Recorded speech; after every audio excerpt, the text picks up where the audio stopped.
everybody and welcome. My name is Eric and today I'm going to be unboxing the Saturn SD385, which is a 13-footer inflatable boat.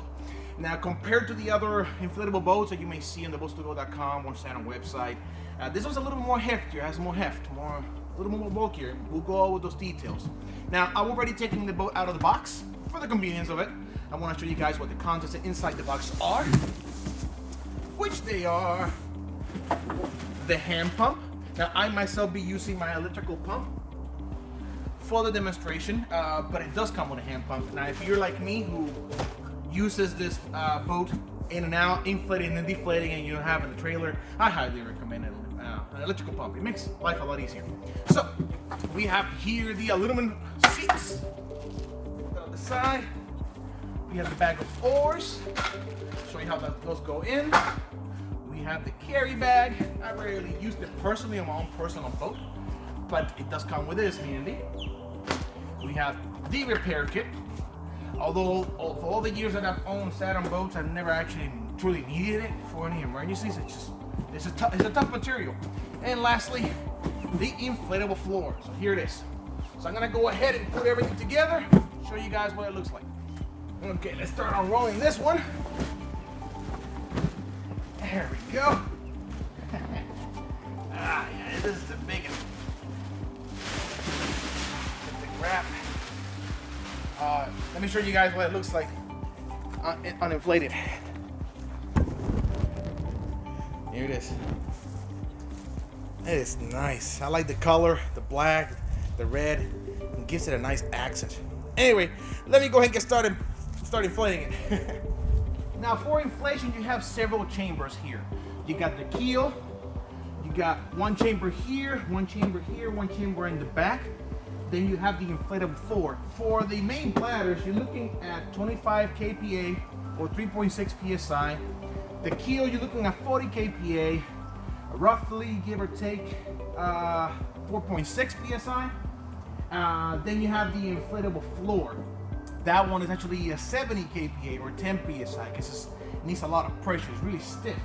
I'm gonna go ahead and put this on one of the valves because I need to inflate it somewhat, not fully, so I can lay down the floor. Let me go ahead and get started with that. Yeah, get to it. Ooh, watch it fall off. There we go. Let's get started. Okay, at this point, I have inflated the boat to give or take 30% of its capacity, just enough for me to go ahead and lay down the floor. Measure it out, lay it down, and make sure that it fits all the edges. So once I actually go ahead and finish with this, I'm gonna go ahead and start doing the full inflation of the boat. And doing the full inflation, I'm gonna be speeding up this footage. I'm gonna be putting some of the features and some of the specs on the screen so you guys can read. You're welcome to pause it and read it. And no, let me get to it.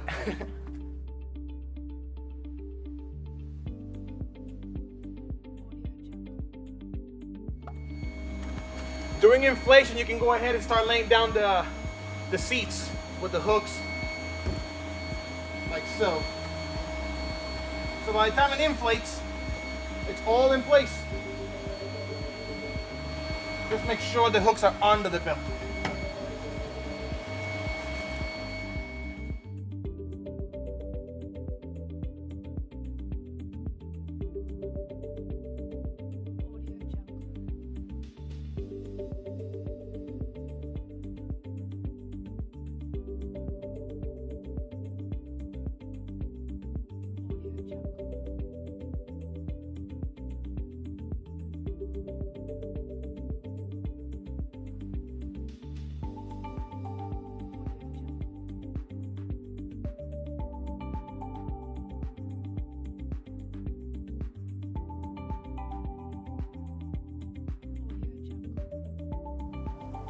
Now it's probably a good time for me to put down the oars in place. There's one, and here is number two. And get in there. Be right with this. There. All right, let me show you guys the entire boat, what it looks like. Here is the boat fully assembled. It's quite an amazing boat. I do like the SD lineup from Saturn. I really do. Inexpensive, durable. I have owned several of them. Although this is just a demo unit that I was loaned for me to try and check out, I just know for a fact they're awesome. Look at the weldings. Nice side panels for security when you hit stuff like that.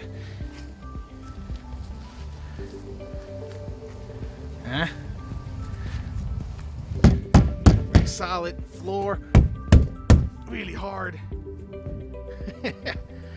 This thing is amazing. All right, so now I got my outboard.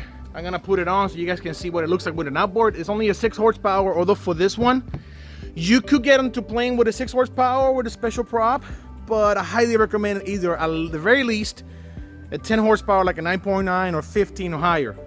Up to, I believe this one can take up to 25 horsepower, I believe, which is plenty of power to have a couple of people and get into playing. So anyway, let me get to it. All right, let me go ahead and put the outboard in place. I'm just gonna lay it on top. Show you guys what it looks like, you know what to expect visually. This is what you should expect visually when you have the outboard on place.